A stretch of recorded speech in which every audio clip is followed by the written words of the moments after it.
5 times bigger than this one. Is it Andela? No, Compact is the name of the Something company. like that. Okay. Because I didn't want to say it on camera, but one of the issues we've discussed with our glass committee about putting this on the roads is that it's got bits of plastic in it. Right. So when there's, We pop the plastic things out of the drop bottles.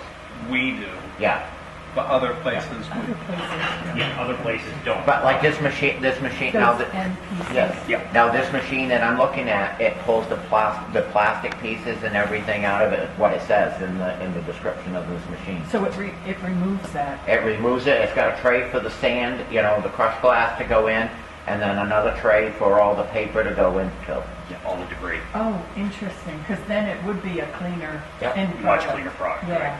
Now, when I am crushing this, it's a very fine bladed screwdriver. It lives right there with my knife. And as I go, whenever any one of these comes out of the barrel, it gets popped, it gets tossed, and it gets... And it Same way with the little metal rings Yeah. around it, we Yeah. pop all of them Yeah, off. all of that comes off. If I can find it, I'll show you right there. Where everything is handled By hand. by our, Yeah. By piece. by us.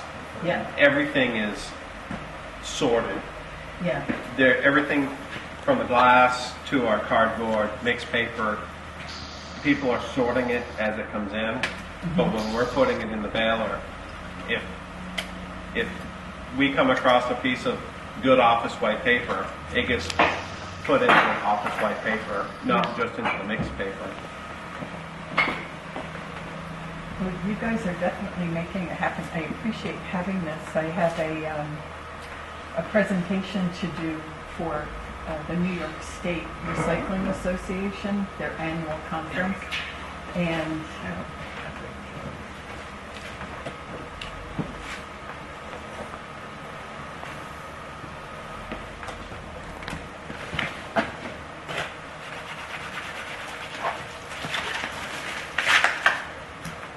Oh, wow. There's no No. very few sharp edges that knocks the corners off. Once in a while you'll find one, but I've demonstrated that I don't know how many times. And I remember the first day I did it, Mike looked at me and was like, Really? Are you serious?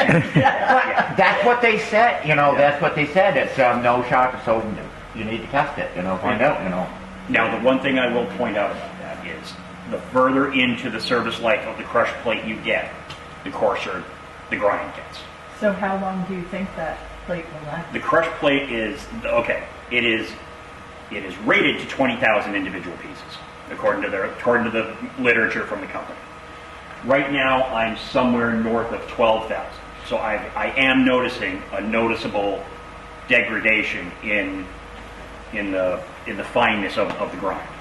Now, once that one fails and we put a new one in, it'll go back to being a much finer product. We'll still have the bits, but there'll be far, far fewer of them. Mm-hmm. One of the things, as you noticed on the used crush plate, the new one, all the holes are nice, perfectly round. Right. They're nice, round, And then it perfect. all Like, goes. as this wears, the holes Break open. elongate.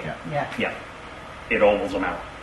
So this is all the type of information that our glass committee wanted to talk about in January. So I don't know, that's on a Friday morning at 10 o'clock in the third week in January. So it would be great if we could get all of you or several of you on that call, because this committee works on glass issues around the Northeast region. They want to know your experience with doing the crushed glass. And we should, by January, we should be into the new numbers on that new higher density screen too, so that'll be good. Yeah. Oh yeah, I will be surprised if this one, probably not the next session, but maybe I'd say within the next 5 or 6 grinding sessions, we're probably going to be replacing it. So one of the things I just wanted to mention is that USDA has grants. There is so much that you have to match, but they're actively looking to make these awards for grants. So keep them in mind as you're, Excellent. as you are, and because this project that allows me to be working with you all is a USDA grant. So they're looking at the towns I'm working in as a priority for the grants. So they're like, they're not coming to me yet. I said, I don't really know what the need is. So if they know you have it figured out, you could even just call them to discuss it, to figure out, do we put the time into writing the grant proposal or Excuse me. not? But one of the things, Don, you need to know is Dixmont might not be a part of the grant that Marianne is part of with our conversation. There was 3 or 4 different towns. You had to be below a certain population. I think like Thorndike, Troy, place. I just drove, got the I'd be counselor. You Right, have to, it is income level and occupancy. So you, if